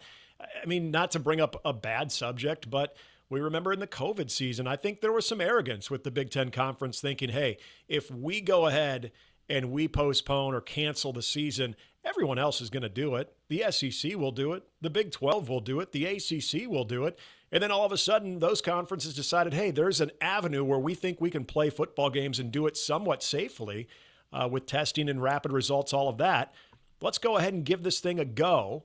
And then the Big Ten was the one who looked like they were left out of the party. And I think it was kind of an embarrassing look for the Big Ten. So there have just been certain things that they've tried to do, in my opinion, that they're just trying to be way out there of, hey, well, this is just how we do things. That's the best way I can explain it or understand why you wouldn't have something like every other conference, even some of your more, if I'm allowed the term, because I know it's more of a basketball, but your mid-majors or your group of fives, those conferences, they do stuff like that, where they're putting out preseason polls and they're putting out preseason watch lists and first and second team preseason. So I don't know. It's just it's a Big Ten thing. This is how we do it, and we're not going to change. And listen, it doesn't matter, obviously, in the grand scheme of things. The coaches don't care, obviously. And look, this is the same poll a year ago that had Indiana at 17. So very well could be completely different. It just gives us a little something to talk about going into Big Ten Media Days, something to go back to and reference. So I'm glad Cleveland.com picked up the slack on this and continues to do it. So there's a new favorite this year, though. Penn State is pretty tight, though, in the preseason favorite and number one, number two in Penn State and Ohio State. So total points for Penn State. And again, you rank basically 1 through 18, and your first place votes are worth more. And so, but Penn State ends up with 435 total points. Ohio State 431. So were you surprised by that to see Penn State coming in as the favorite in this preseason poll? I'm not really, and I think that's a lot of the buzz about this 2025 going into the 2026 playoffs and what have you, is that Penn State seems like that team that's ready out of any team that's been close to take that jump, because look at what they have coming back, and their backfield trio, not just Drew Aller, but you look at a running back trio, you look at what they have in the offensive line, and on the defensive side, that a lot of those guys would get those first team marks. That the representation for Penn State with a lot of frontline guys that they have back really does point to a breakout season, I think, for James Franklin, who I know there's that narrative that James Franklin, his teams cannot win the game that matters, but it looks like between the transfer portal and what they have coming back from a year ago, that this has been the darling, in my opinion, in the offseason narrative of the Big Ten. And I think you're going to see that in the next 72 hours of the conversations that aren't just the teams that are going to be showing up that day or have their media availability that day, but I think the big picture Big Ten conversations with the teams to beat, I think a lot of it is going to start with Penn State. And that, in my opinion, Jessica, is a dangerous thing for the rest of the teams that have to play Ohio State, because go ahead and slight, or it's not even really sliding, because I don't think any of us are thinking, oh, Ohio State's going to be down. I think people just think Penn State has that opportunity to take the major step forward this year, a little bit more put together, a little more experience than some of the other teams in some key areas. And so, but Ohio State, hey, they can use that as a chip on their shoulder. I think Oregon can use that as a chip on their shoulder as well. So that's all we really need for those teams, right? Okay, so 1 Penn State, 2 Ohio State, 3 Oregon, 4 Illinois. And again, here's a team that we've talked a lot about Illinois, and they're quietly garnering a lot of respect going into this season. And so Illinois coming in at number 4. Were you surprised by that? I was a little bit. And I'll say this, very similar to the Big Ten conversations during this last couple of months in the talking season has been geared towards Penn State making that big jump to where they could not only be the Big Ten's best, but they could be playing for a national championship. The biggest jump by a lot of people's account, could be Illinois. And I've said a lot about what I think of Luke Altmaier. I think he is a terrific quarterback. I think there's a lot of things to like about Brett Bielema's understanding on how to be successful in the Big Ten, and starting with physical play. And that's how he was successful at Wisconsin. And that's how he's shown some teams that I think have been a little bit more under the radar at Illinois that have actually kind of broke through. So, but I was curious if the media would go all in, would say, yeah, it's a good story. Okay, let's put our votes down. Let's see what this team looks like. And sure as heck, they did. And so it's a little bit more on brand of the conversation we've been hearing about. I was just curious to see how far people, maybe the overall confidence level. If we've all played in those college bowl game, the confidence points system, where you put your most confidence into certain games and your least into the games that you're not sure of. I was curious how many confidence points that Illinois would get, even with the very exciting and very optimistic offseason chatter about them. And I think you had your answer with a lot of the media members that cover this league, and they do so in a very reputable way, that they think Illinois could be the real deal. So then it goes after, where was I? Illinois was 4. Oh, I was looking at last year, so I was like, that's not right. Because I had it pulled up to see. I couldn't remember where Indiana was last year. So Illinois is 4, Michigan is 5, which they got hot at the end of the season. A lot of that is due to that, the carryover from that and some momentum there. Indiana is 6. And Indiana, I am fascinated to see if they can not duplicate, but carry over, right? Was it just a one and done kind of thing? Is that something that they're going to be able to sustain there at Indiana? They don't have a super cakewalk of a schedule. They've got Illinois to open up Big Ten play, Iowa, Oregon, at Iowa, by the way, at Oregon, Michigan State at home, UCLA, Maryland. They've got Penn State at Penn State. So they've got some of the, I guess, going into the season, the lower tier teams, but they've also got some of the ones at the top of the league too. So I'm fascinated by Indiana to see how they, going into year number 2 here at that coaching staff, how they can follow that up going into this season. I'm with you, because Indiana, the way that they did that was a lot of seniors. Well, and we remember the year that Michigan State, when Mel Tucker came in and he just, what was it, 18 transfers that he brought in that all had they were either starters or they were on the 2 deep, and they had that really impressive run. And that was something that people wondered, can you build a program like that? Or is it going to be sort of a crapshoot year in and year out? And that's where I'm at with Curt Cignetti. I think there's definitely a lot to his coaching style that I think is very attractive, especially for people in the transfer portal. But he brought over so many new faces last year, and they were able to put it together.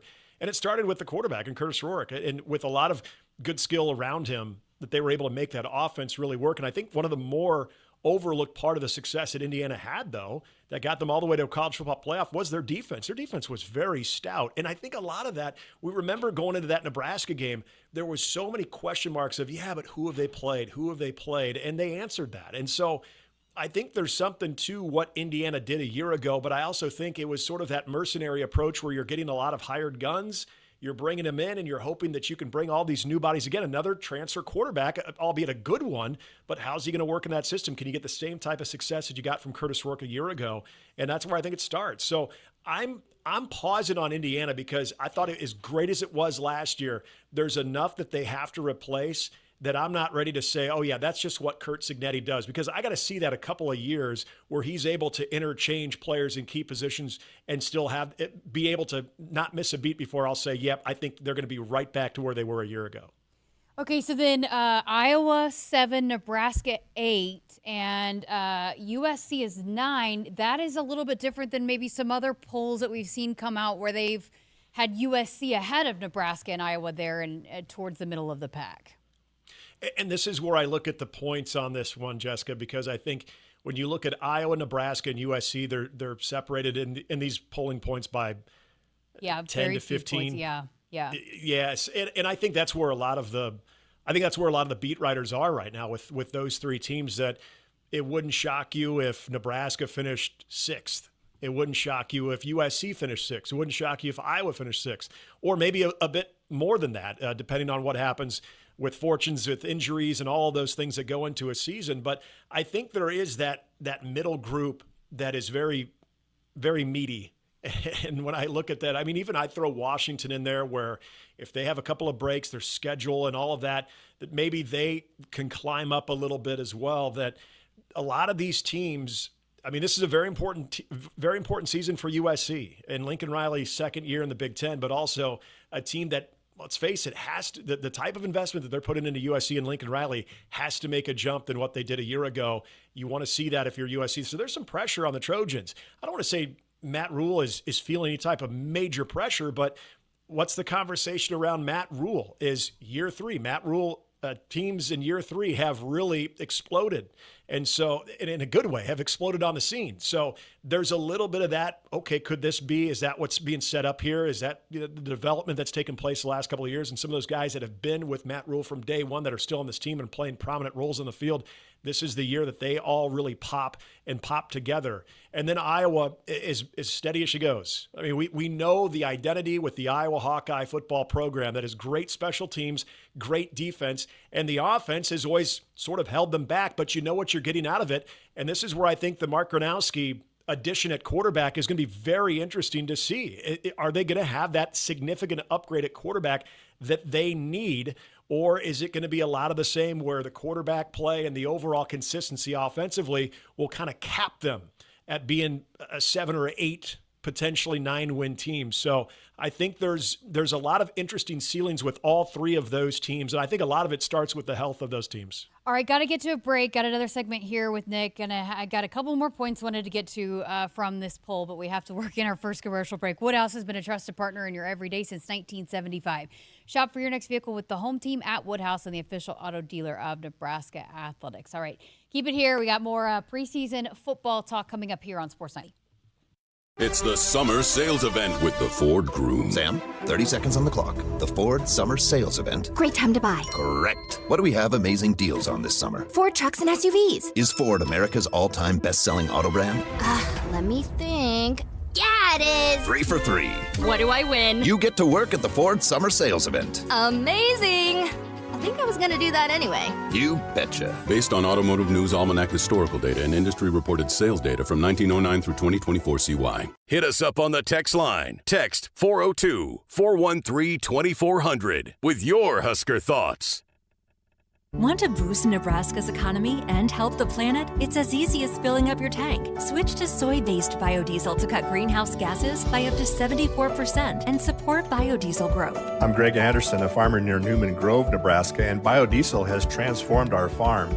It cuts emissions, raises the cetane number, and improves fuel lubricity. So ask for biodiesel where you fill up. It benefits our air, economy, and Nebraska soybean farmers. Nebraska soybeans, feeding, fueling, and innovating for the future. When you're in the stands and have the ability to control your irrigation in the field, it's a game-changing moment. Valley is where farming meets end zone efficiency. With AgSense remote irrigation technology, farmers become the MVPs of their fields. Experience real-time, play-by-play action and control that keeps you ahead. Score big with irrigation technology from Valley. It's technology that improves your life and lets you be at the game and in the game. Find your local Valley dealer at valleyirrigation.com. No matter what you're looking for, you'll find it at Woodhouse.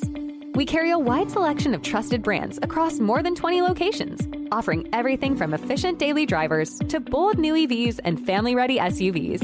At Woodhouse, we put your experience first, offering expert guidance and a trusted team that's guaranteed to help you find the right vehicle. Visit a location near you or start shopping online at woodhouse.com. More ways to drive, more reasons to trust. This is Woodhouse. Nebraskans are choosing chiropractic for better health. Why chiropractic? Because it's safe, drug-free, and a cost-effective treatment option for back and joint pain. Plus, all generations can benefit from natural chiropractic care. Choose chiropractic first for pain relief or to improve your mobility, athletic performance, or overall wellness. Make chiropractic your first choice for better health and find a chiropractic physician near you at nebraskachiropractic.org. Get your life back with chiropractic.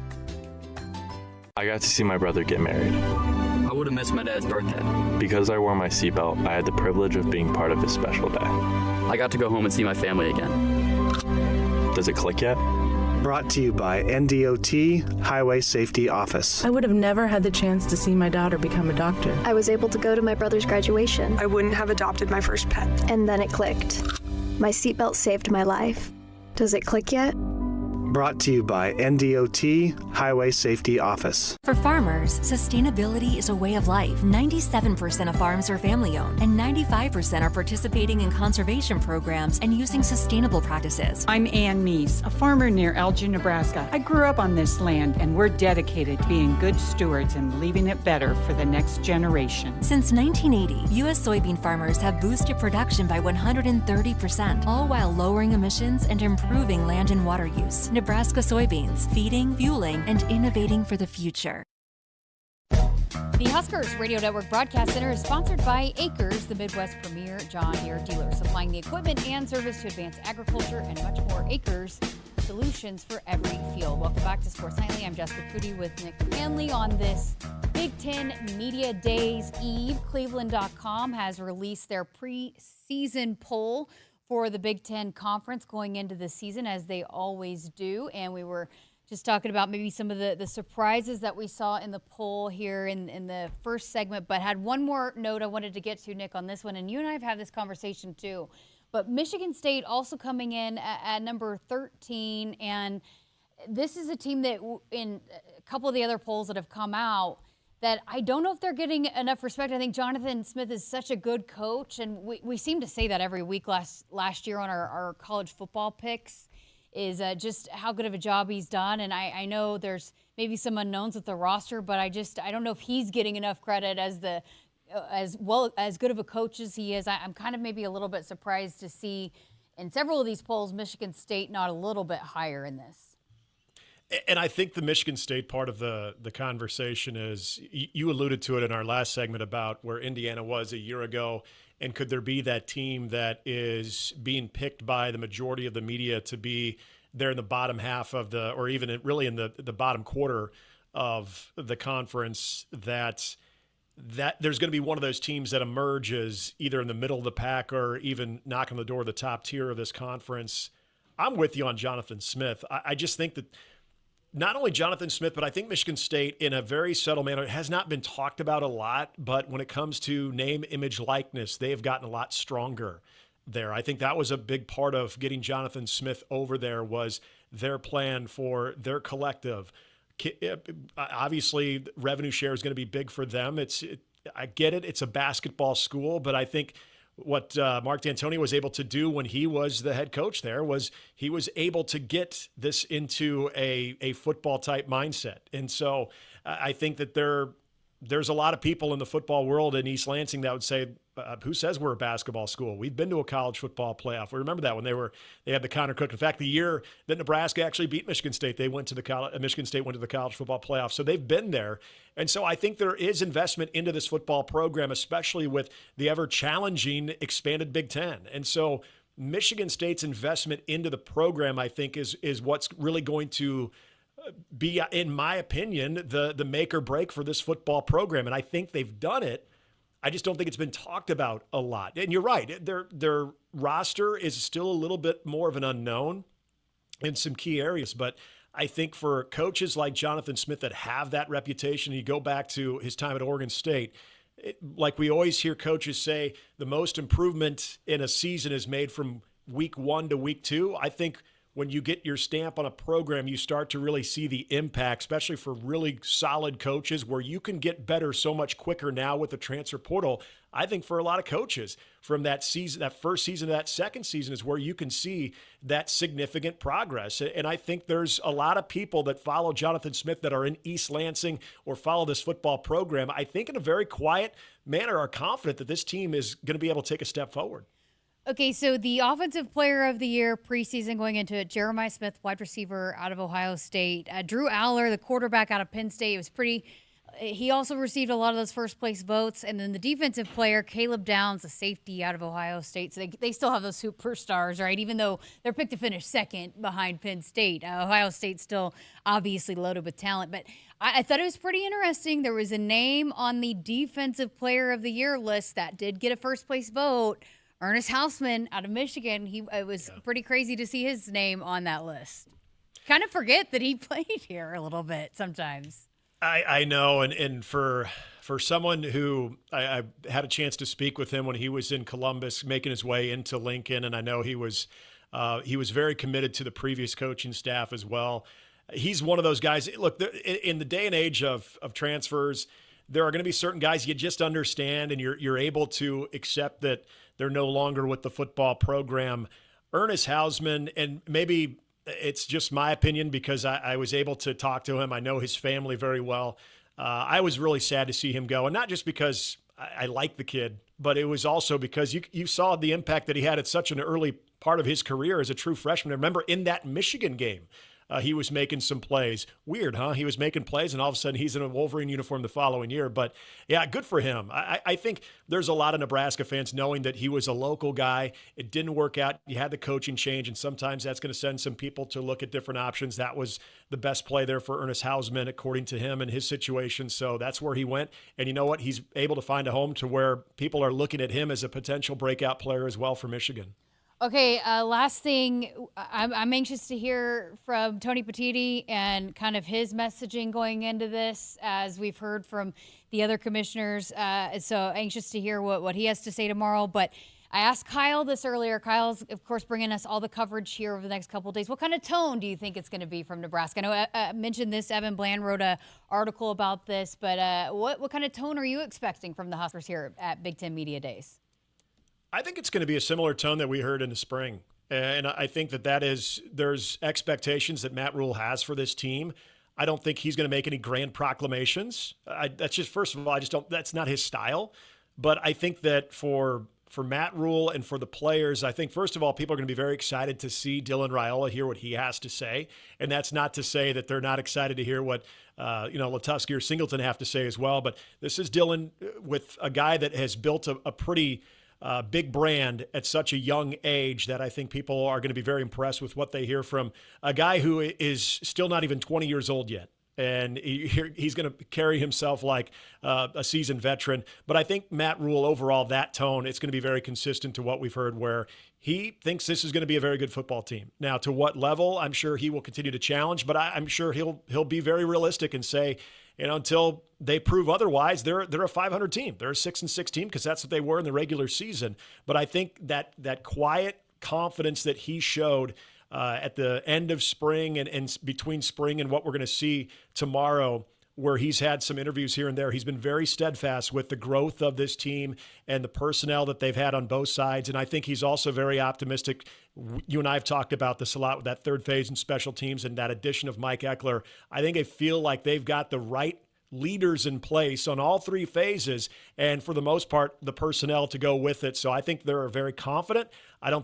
No grand proclamations. I don't think you're going to hear any number put next to what success looks like, but I think this is going to be a very confident Nebraska team, and I think they're going to carry themselves as such. All right, good stuff. And you're back tomorrow. I'm actually going to be out the rest of the week, so you're going to be handling things here for us, anchoring our coverage here. Kyle's going to be sending lots of good stuff back, but you're going to be here filling in for me the rest of the week. So I appreciate that, and have fun. I can't wait to hear the coverage and what all you guys dive into here over the next few days. Is it too late for me to get out of Vegas with Kyle, or did I already miss that plane?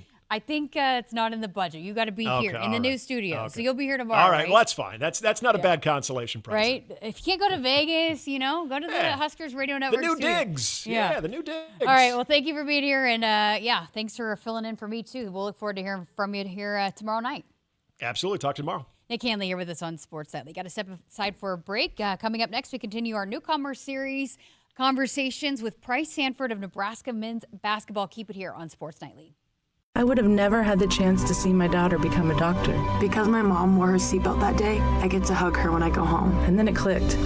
Because I wore my seatbelt, I learned that one moment in time can change a person's life forever. Brought to you by NDOT Highway Safety Office. The day we were hit was the second to last day of our high school careers. We were about to graduate as best friends together. And then it clicked. Because we wore our seatbelt that day, we still get to experience life together. Brought to you by NDOT Highway Safety Office. Hit us up on the text line. Text 402-413-2400 with your Husker thoughts. Nebraskans are choosing chiropractic for better health. Why chiropractic? Because it's safe, drug-free, and a cost-effective treatment option for back and joint pain. Plus, all generations can benefit from natural chiropractic care. Choose chiropractic first for pain relief or to improve your mobility, athletic performance, or overall wellness. Make chiropractic your first choice for better health and find a chiropractic physician near you at nebraskachiropractic.org. Get your life back with chiropractic. On game day, every play counts. Now imagine having the same level of control in your field. Valley is where farming meets end zone efficiency. With AgSense remote irrigation technology, farmers become the MVPs of their fields. Real-time, play-by-play control means you're always ahead of the game. Score big with simplified irrigation technology from Valley, improving your life both on and off the field. Find your local Valley dealer at valleyirrigation.com.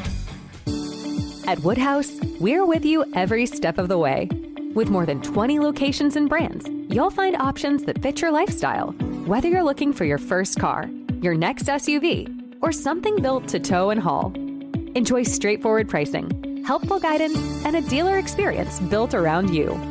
Visit one of our convenient locations today or explore your options online at woodhouse.com. Serving our customers for 50 years, this is Woodhouse. I got to see my brother get married. I would have missed my dad's birthday. Because I wore my seatbelt, I had the privilege of being part of his special day. I got to go home and see my family again. Does it click yet? Brought to you by NDOT Highway Safety Office. I would have never had the chance to see my daughter become a doctor. I was able to go to my brother's graduation. I wouldn't have adopted my first pet. And then it clicked. My seatbelt saved my life. Does it click yet? Brought to you by NDOT Highway Safety Office. Nebraska soybeans power everyday products, from Goodyear tires and Skechers shoes to soy-based turf and fire suppressants. These innovations replace petroleum and utilize other components of the soybean, leading to more sustainable products worldwide. I'm Doug Sadoff, a farmer near Trumbull, Nebraska. Thanks to cutting-edge research, soybeans are now in everything from tires to turf. It's amazing to see how these advancements are unlocking new potential for our crops. Soybeans are a win for every product and everyone. Nebraska soybeans, feeding, fueling, and innovating for the future. Nebraskans are choosing chiropractic for better health. Why chiropractic? Because it's safe, drug-free, and a cost-effective treatment option for back and joint pain. Plus, all generations can benefit from natural chiropractic care. Choose chiropractic first for pain relief or to improve your mobility, athletic performance, or overall wellness. Make chiropractic your first choice for better health and find a chiropractic physician near you at nebraskachiropractic.org. Get your life back with chiropractic.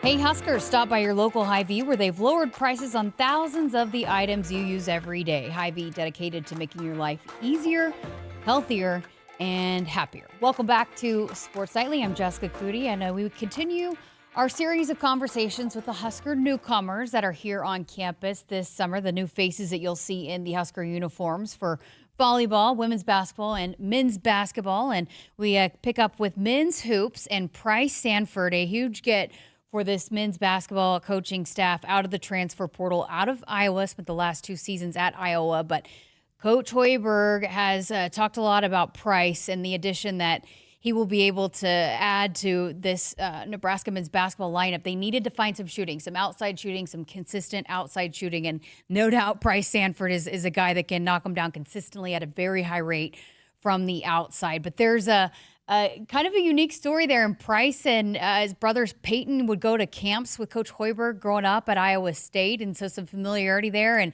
Coach Hoiberg and the staff recruited Pryce really, really hard out of high school. And Pryce had a hard time telling him no the first time around. So they're reunited. And he's loving being a part of this Husker men's basketball team. Here is my conversation with Pryce Sanford. Well, how is Lincoln treating you? Yeah, it's been great. Love the city and all the facilities, all the people have been great. So I'm really loving it so far. Okay, when you decided to enter the transfer portal, what were you looking for? What went into that decision, and how'd you wind up at Nebraska? Yeah, I was looking for a great culture and a great system that fit me and fit what I wanted to do, and both of these checked those boxes pretty easily. So, making this decision was tough, but I always knew in my heart that I wanted to be here. So, being here so far, it's just been great, and I'm loving it. I'm sure some of it too the second time around is about some relationships, right? And you already had a previous relationship with Coach Hoiberg. How important was that you already knew him and had built that kind of relationship and trust? Yeah, it was really important. I'd say the same thing with Coach Nate as well. He was my main recruiter coming out of high school, so I already had that past relationship with him, and getting to talk with him again once I entered the portal was awesome. And I just kind of knew this is where I wanted to be and who I wanted to be coached by and play for. So yeah.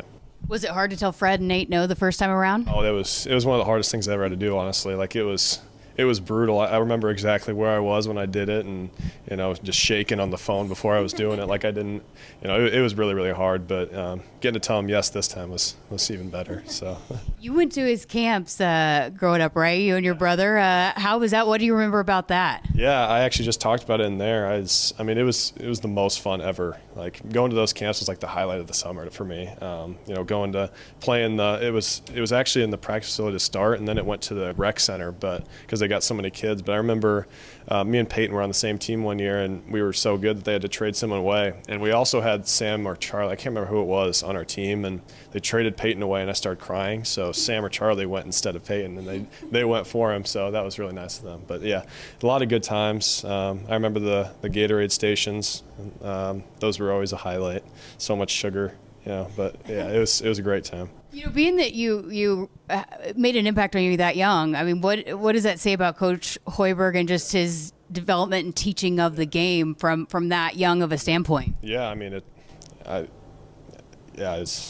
don't really know what to say about it, honestly. It was a great time, and I just developed that really high thinking of that coaching staff, because Nate would kind of be in charge of the camps. I remember always him screaming on the mic at all the kids. So just kind of thinking highly of them as a kid, and then throughout the recruiting process in high school really helped as well. Was Nate as hardcore about defense back then as he is now?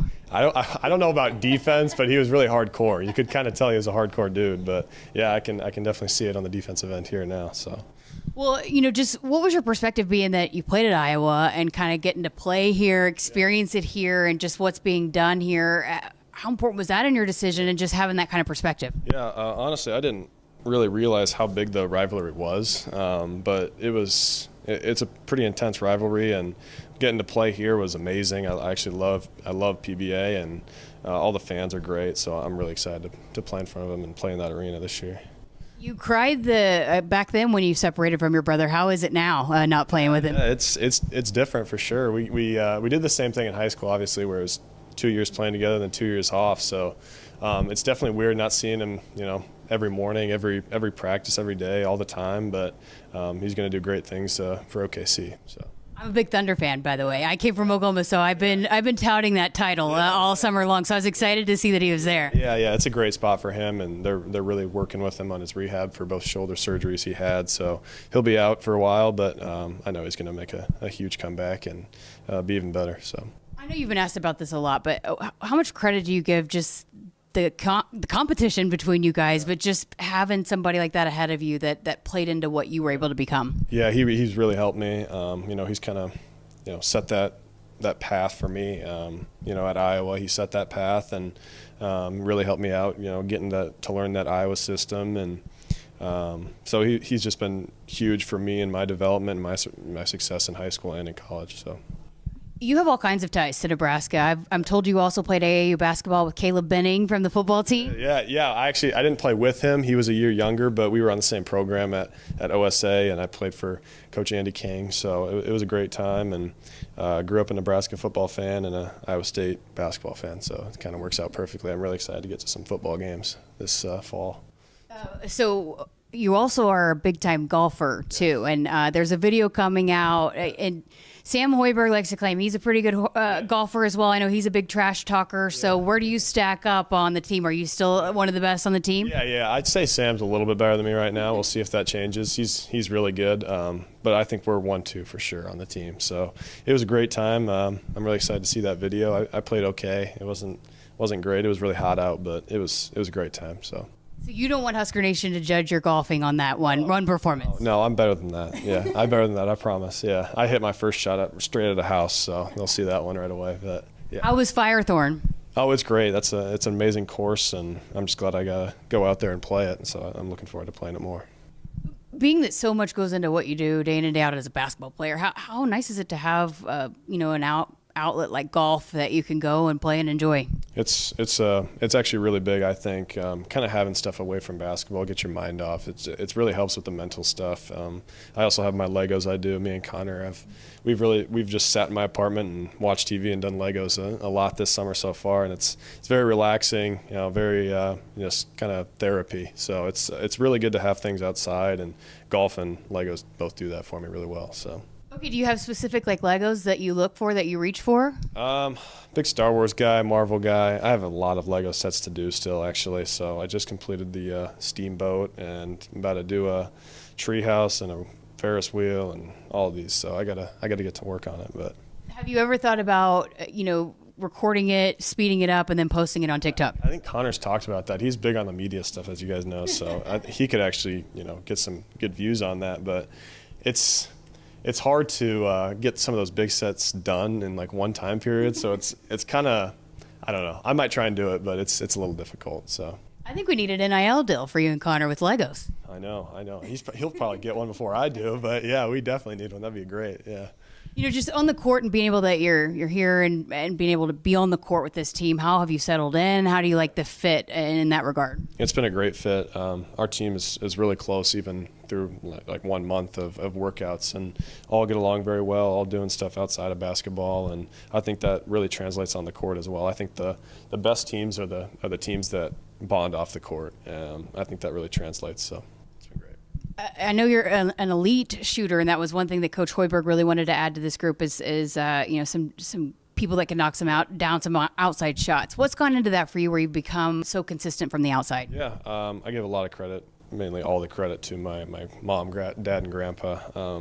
My grandpa, I've worked out with him my whole life, and really it was that focus on the fundamentals when I was little. I think that's a huge part of good shooting, is building those foundations when you're little. You don't have to shoot the deep threes when you're 6 years old. You just have to have the right form, and when that strength builds up and comes, it's going to be what makes you a great shooter. So give all the credit to those three people, and they've really been the rock that have made me who I am today and what player I am today. That's great. Yeah. What other areas are you trying to improve in and focus on going into this year, other than just being a shooter? Yeah, the defense is obviously something I need to work on. Also just getting downhill, playing off 2 feet. I think I can really do that well and find open people, because I'm obviously going to have people closing out to me hard. So being able to make a play off of that and read closeouts and make plays for others is something I'm working on as well. How nice is it playing with a guy like Rink Mast, who can open some things up for you too? Yeah, he's finally getting back into playing with us some. I don't think I've been able to play with him yet. I've been on the opposite team as him, but I know how much he does for this offense and how smart he is and how good he is for shooting and everything in the offense. So I'm really excited to play with him.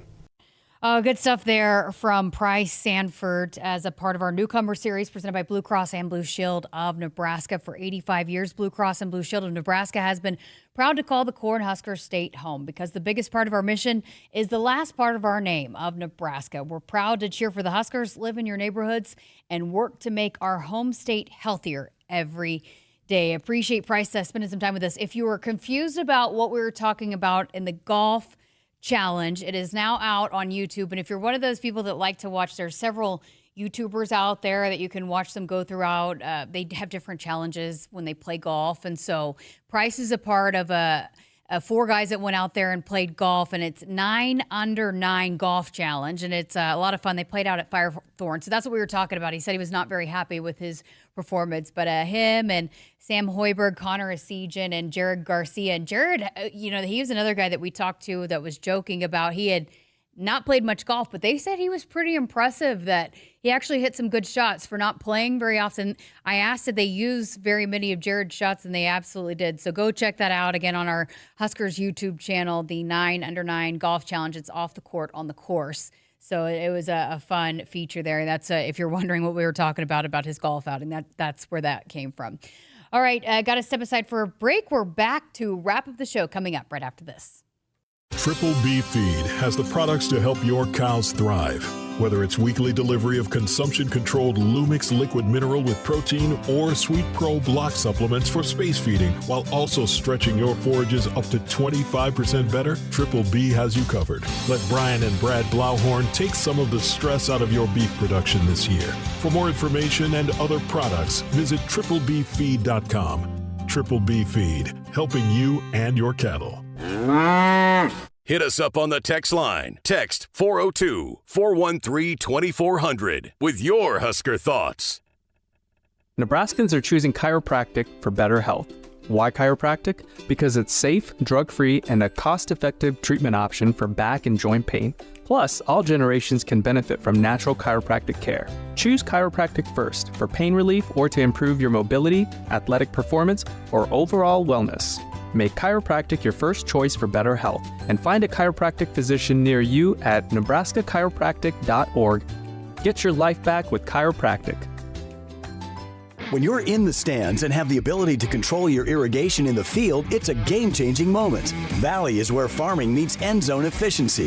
With AgSense remote irrigation technology, farmers become the MVPs of their fields. Experience real-time, play-by-play action and control that keeps you ahead. Score big with irrigation technology from Valley. It's technology that improves your life and lets you be at the game and in the game. Find your local Valley dealer at valleyirrigation.com. Woodhouse has been a trusted partner in your everyday since 1975. Shop for your next vehicle with the home team at Woodhouse and the official auto dealer of Nebraska Athletics. Welcome back. Final segment here of Sports Now. We got a couple minutes left. Really, really awesome story coming out today featuring a former Husker and Allie Batenhorst. And Allie has announced that she is going to hang up her indoor volleyball shoes and pursue a career in beach volleyball. In fact, is teaming up with the reigning beach volleyball world champion in Sarah Hughes as the duo begin their quest to qualify for the 2028 Los Angeles Olympics. That gives me chills. How awesome would that be if we are watching the Olympics here in 2028 in the summer and Allie Batenhorst is competing for a gold medal. So she had talked about Sarah Hughes had talked about, again, this is in an article on NBC Los Angeles. When I first saw her, I was like, wow, she has such athleticism. She looks like a true leader on the court. She's very passionate, and I thought all those would translate to the beach. So, you know, it kind of dove into the experience that Allie has, and hey, she's played some beach here at Nebraska, so I can't wait. I know that there's obviously some other stories of indoor players translating to the beach, but so cannot wait to follow that story. And, you know, we've talked about that a lot over the last year or so with Allie and just with the transfer portal, her going and finishing out her season or her career at USC, and just how she maintained such a great relationship with the team here and the coaching staff. And then when she got such a huge warm reception when USC came here and played for Omaha, the Supernovas, and was just so well loved and well liked. That is the great side of the transfer portal, and the fact that they could maintain those relationships. And now, because of that, and because Allie did it the right way, we can now continue to root for her as she continues her quest to be an Olympian on the beach. So how neat is that? What a cool story coming out today, and congratulations to Allie, and we look forward to following her career. All right, that's going to do it for us here on Sports Nightly. Plenty of Media Day coverage coming up for you here on the show tomorrow night. Kyle and Nick here for you over the next couple of days. So thanks for listening, and have a great night, Husker Nation.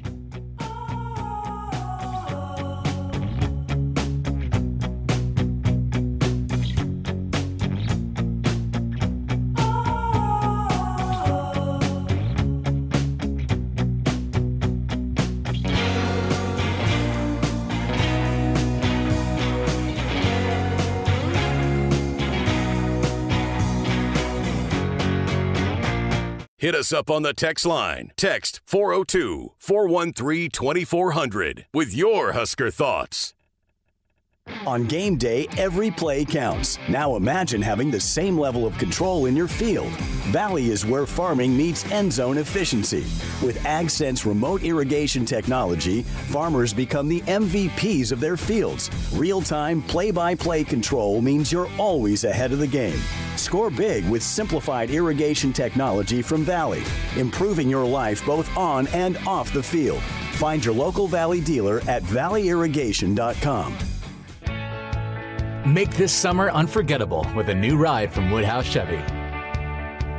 Whether you're heading to the lake, the campsite, or just cruising with the windows down, we'll help you find the perfect vehicle to get you there in style and comfort. Explore current offers happening now online, or visit us in store at one of our 2 locations in Omaha and Missouri Valley. Woodhouse Chevy. Together, let's drive. If there's one thing Nebraska's known for, it's our beef. And Nebraska soybeans feed a lot of them, and even more pigs and chickens. I'm Jason Pinky, a farmer near Craig, Nebraska. Soybeans are vital for feeding our livestock, and they're also a powerhouse protein source for people worldwide. Our world needs protein, and Nebraska soybeans are making a difference. From tailgate grills to global plates, farmers deliver affordable, nutritious protein to build muscle and energy for everyone. Nebraska soybeans, feeding, fueling, and innovating for the future. Nebraskans are choosing chiropractic for better health. Why chiropractic? Because it's safe, drug-free, and a cost-effective treatment option for back and joint pain. Plus, all generations can benefit from natural chiropractic care. Choose chiropractic first for pain relief or to improve your mobility, athletic performance, or overall wellness. Make chiropractic your first choice for better health, and find a chiropractic physician near you at nebraskachiropractic.org. Get your